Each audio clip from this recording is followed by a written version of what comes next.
Welcome to the Tanya Acker Show. Martha Wells is the author of the Murderbot Diaries, an absolutely phenomenal science fiction book series. The series is coming to Apple TV. It'll be starring Alexander Skarsgård. I cannot wait. Apple, please don't delay. And these books are just fantastic. If you like science fiction, you will love them. But even if you don't consider yourself like a science fiction junkie or fan necessarily, they still have a way of feeling very real and present moment. That's all I'll say. I think there is something for everybody in this series. I've read the books. I love the books. And here I am with Martha Wells.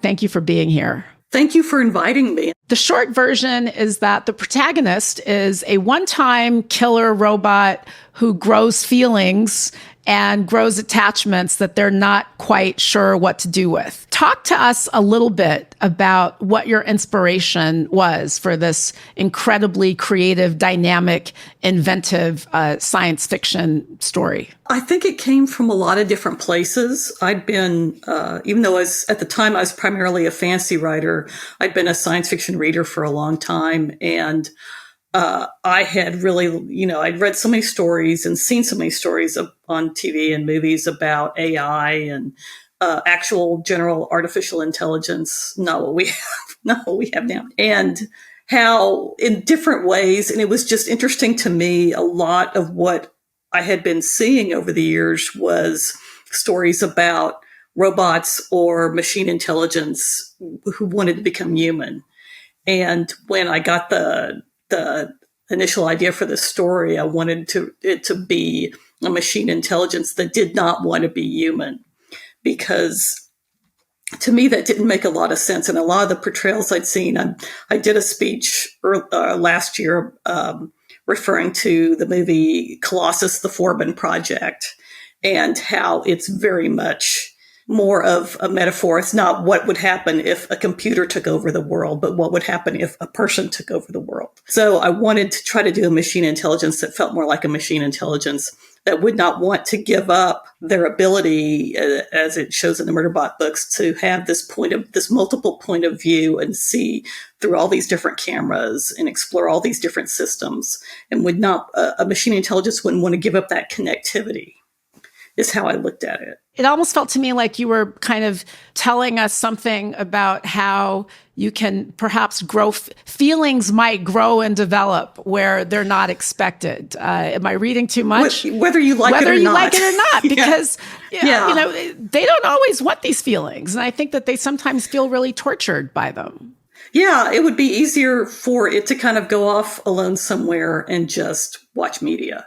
And which is the thing it mostly likes to do. But the connections it makes as it's trying to move through the world and basically escape from the company that created it, kind of irresistible in some ways, because it has to, when it's forced to actually interact with humans who either don't know what it is or do know and are not afraid of it. I think it's making the connections any person would. Even though it's a very different kind of person from a human. The works do seem to have found a certain resonance with communities who don't necessarily find themselves a part of the cultural mainstream. How do you respond to that as the writer? I'm really glad to hear it. I mean, I've always been a huge introvert, and I think I knew I was somewhat neurotypical. But I learned a lot about myself writing the book with other people's reactions to it. So, and talking to people who, were on the autism spectrum or, I've always had anxiety problems too. And I think I learned a lot more about how my anxiety controls a lot of my life in a lot of ways. And it kind of helped me deal with it. Just talking to people who recognize that in the story because it resonated with their own experiences. I've had people who had PTSD who really felt that resonated there with them too. So it's been really interesting, and it's just been really, really cool for me to know it affected that many people, and that they felt seen by it, and it really just like maybe helped them understand themselves a little bit better. Did you recognize in yourself the anxiety that you're now talking about before the book, or was it as you were creating this whole world that you learned things about yourself that you didn't see before? I knew some of it, but I don't think I knew. And actually, frankly, for the past 10 years or so, it's probably been getting a lot worse. And it made me realize one of the things writing this and talking to people is I needed to be on medication, which has helped me a lot. I didn't really have any idea I was on the autism spectrum until I wrote this and started to build the world and talk to other people, because that was just not something that occurred to me. But it's sort of like breaking it down and learning more about it. I suddenly realized, well, this explains a lot about how I've always interacted with the world. Well, and that it's not just because I'm strange, it's because, this is me, basically. When you say this is me, the protagonist, do you feel some affinity with your protagonist? I mean, I imagine, right? Like it's hard for you to put that much life into somebody without, or into something without giving that character a bit of yourself, right? Oh, yeah, a lot. I wrote the first one in 2016. I was very angry and I needed some place to put that anger. And so I think when I did that kind of opened the doorway for me putting a lot more of myself into that character than I have before. Because you always put bits and pieces of yourself into a character, but mostly what you're trying to do is construct a person that fits the story you want to tell and fits the world, would be created by the world that they live in, that you're building. But with this one, it was really so much, I put so much of myself into it. And even and basically the idea of Murderbot wanting to just watch TV shows was how I felt at the time. It's like, I don't want to deal with the world. I want to go away and just watch things that make me feel good. And thinking about it, that seemed like from machine intelligence in that position, it's like, if you could do anything you wanted, you might choose that. Why were you angry? What was making you angry? Oh, it was the political situation at the time. And, the ongoing political situation we're having right now. So, yeah, it was. I assume Murderbot's coming back for 2025. Yeah, I'm writing another one right now. Murderbot's got a lot to say. A lot of stuff is happening. Well, it was kind of, getting its problems, kind of in order. But yeah. Well, it's interesting because this world that you've created, and again, no spoilers because it's a whole universe. So I can describe the broad outlines of the works without giving away spoilers. But the essence, and correct anything that you think I've misstated or not stated correctly, but the essence essentially is that we're talking about a future galaxy that is really run by corporations who have colonized different parts of the galaxy. So it's less a world that's controlled by nation states. It's a world it's a galaxy, a cosmos that's created by corporations who have staked their claim on certain planets or stake their claim on people on certain planets. Why did you want to tell that story? Why are they running the cosmos in this galaxy? What informed that for you? Well, when I first started writing, I had to come up with why a being like Murderbot was created, why they had security units like this, when they're taking basically organic human tissue and combining it with machine intelligence, and then basically enslaving them to do these jobs. Well, who would do that? The easiest answer seemed to be, a corporation.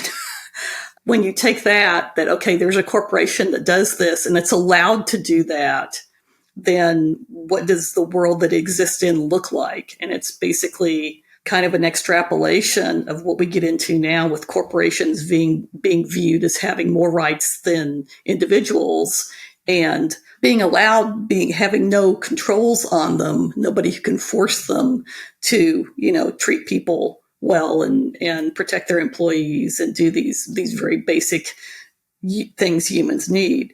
And so we end up with the corporation rim.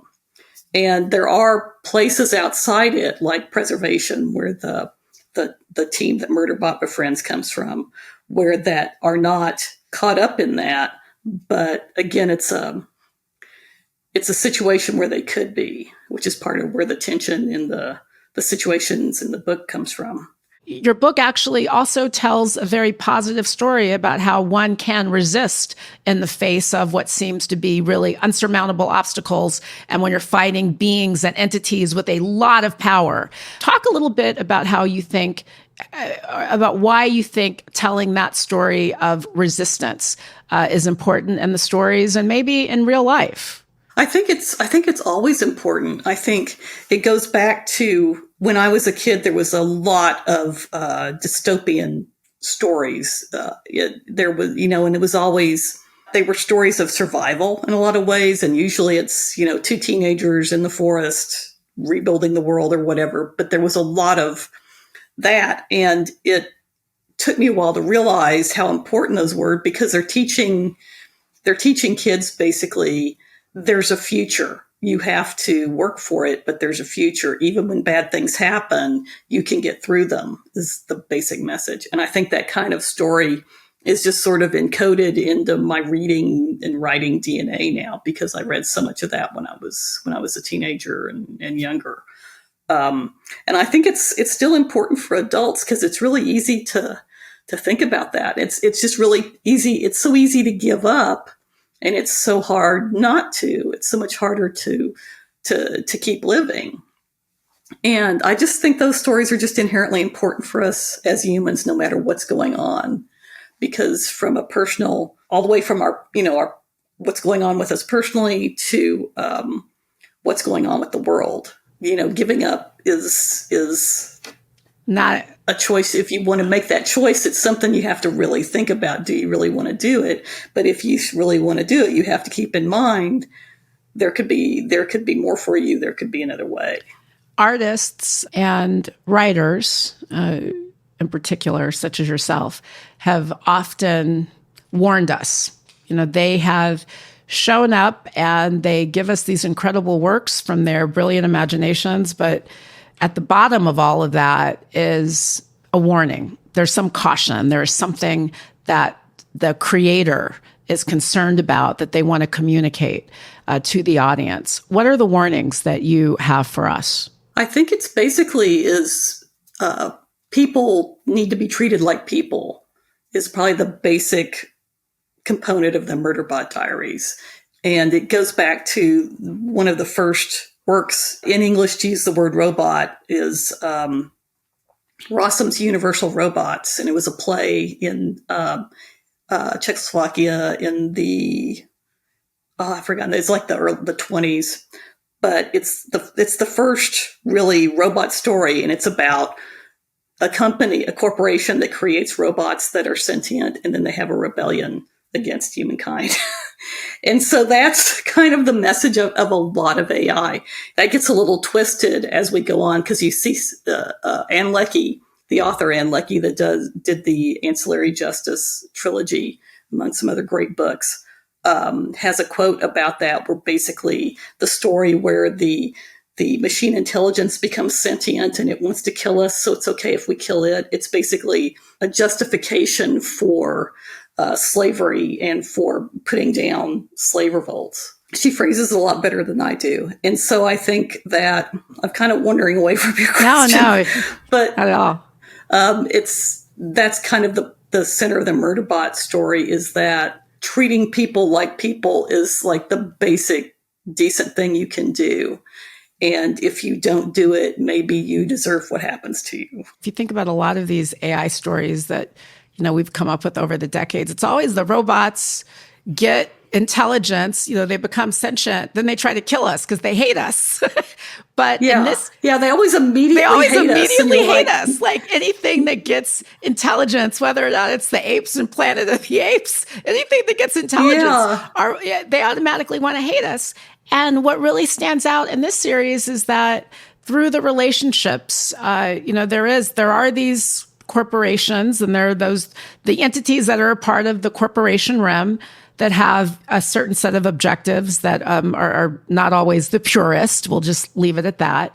And then there's the Preservation Alliance, and those that really treat this bot with humanity and kindness, and the bot reciprocates. As the series goes on, one of the things it realizes is the only part of its job it really actually liked was protecting some people and things, and being protective. And that's what it actually wants to do. Basically, being treated like a person makes it want to interact more like a person, which again is kind of a very, very basic thing. Basic, but sometimes we need to repeat the basics because... Oh, yeah. What does the future look like to you? Like, as you sit here today and you kind of, do your predicting, tell me what you think the future looks like. It's going to get, in a lot of ways, it's probably going to get worse before it gets better, because we are going to have to contend with climate change in a big way. Every little thing we do to try to alleviate that helps a little bit to make things better. So I think we're going to have to get to a position where we can be able to do that and take small individual actions, and also push governments and corporations to take big actions on climate change. I think that's going to be the big thing for us for the next however long. And if we don't do that, we're basically limiting the lives of our children and grandchildren and great-grandchildren. Everything we don't do now is going to be something they're going to have to suffer through, basically, because this is going to continue. It's not just going to randomly stop. We could cross our fingers and hope that enlightened corporate entities take over the galaxy, and then we have another place to go. But I don't know if that's a bet that a lot of us are willing to take. I don't see any of them stepping up. What's your advice for people who are just trying to figure out how to manage in what's a really complicated world right now? Well, any kind of creative activity we know helps your mental health, but it has to be something you enjoy. And I think finding a thing that you enjoy doing, and storytelling has always been a refuge for a lot of people. And, you don't have to be a professional writer to be a writer or tell stories. I mean, you can do it, yourself now. You can put them online and all that kind of stuff. And you don't have to go the traditional publishing route. But I think it is therapeutic in a lot of ways, because whether you know it or not, I think to make your writing better, you have to put more of yourself into it. And understanding yourself and why you feel the way you do about things, and why you want to do the things you want to do, can just give you a feeling of more security and being calm, and just kind of being able to be at home with yourself. Writing is hard, so we're driven to do it. Writing is hard and it doesn't pay a lot. So we're kind of driven to do it for a reason. And that reason is that the act of finishing something and being able to get your thoughts on the page is inherently therapeutic. Were you surprised by the outrageous success of this series? And when I talk about the outrageous success, not only has there been great success as a series of novels, but as I mentioned at the outset, we're soon, not soon enough for my taste. I'd like to see it now. But the Murderbot Diaries will be featured on Apple TV as a new series. So were you surprised? Mm-hmm. Like, did this, because it sounds like you weren't writing this, because you thought you were going to get famous, but here you are. Yeah, I was astonished. My first novel came out in 1993. So I've been writing a long time before I started writing this. And I never had anything take off like this. And I don't know why. And it was just still very strange to me that it's happened, because it usually does not happen. You don't usually have bestsellers and things like that at my age. Usually it's something that happens early for writers. So it's, especially for women writers. And so it's just really kind of just completely left me just completely astounded.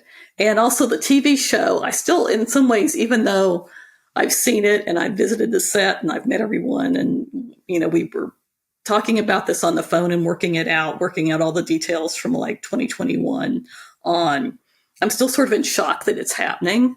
Because for a writer, it's like getting a TV show like this is like finding a unicorn. It just doesn't happen. And what a cast. I mean, what a cast that's lined up. Yeah. When I read, so at one point, I forget which book in the series I reread after I read about after I learned that it was going to be made into a TV show. And then I really started seeing like those characters, those actors as the characters. It's going to really be, it's very exciting. When is that going to be out? When are we going to see it? I can't say right now. It's going to be sometime this summer. Did you like it? Did you like the process of seeing your work turned into television? I love the process. Yeah, I was really involved with it, and I loved the process, and I loved working with Paul and Chris Weitz and everybody involved with it. It was just fabulous. Sometimes I find that it's important for me, for my own peace of mind, to kind of log off of the daily insanity of the world and kind of lose myself in something, in some sweet and absorbing fiction. And you really did that. As a reader, I am so grateful to you as a writer. You really brought me a lot of joy and pleasant distraction and also really great things to think about. So it is truly like, I am a fan. I'm a fangirl. It is a true honor for me to have you on the podcast. So I'm really grateful that you made the time. Oh, thank you so much. And thank you for inviting me. Well, more soon. I hope you come back. And I cannot wait to see, I cannot wait to see the show. And I cannot wait to see what Murderbot does over the next several years. I'm sure that they're up to something. Thanks so much, Martha. I appreciate you. Thank you.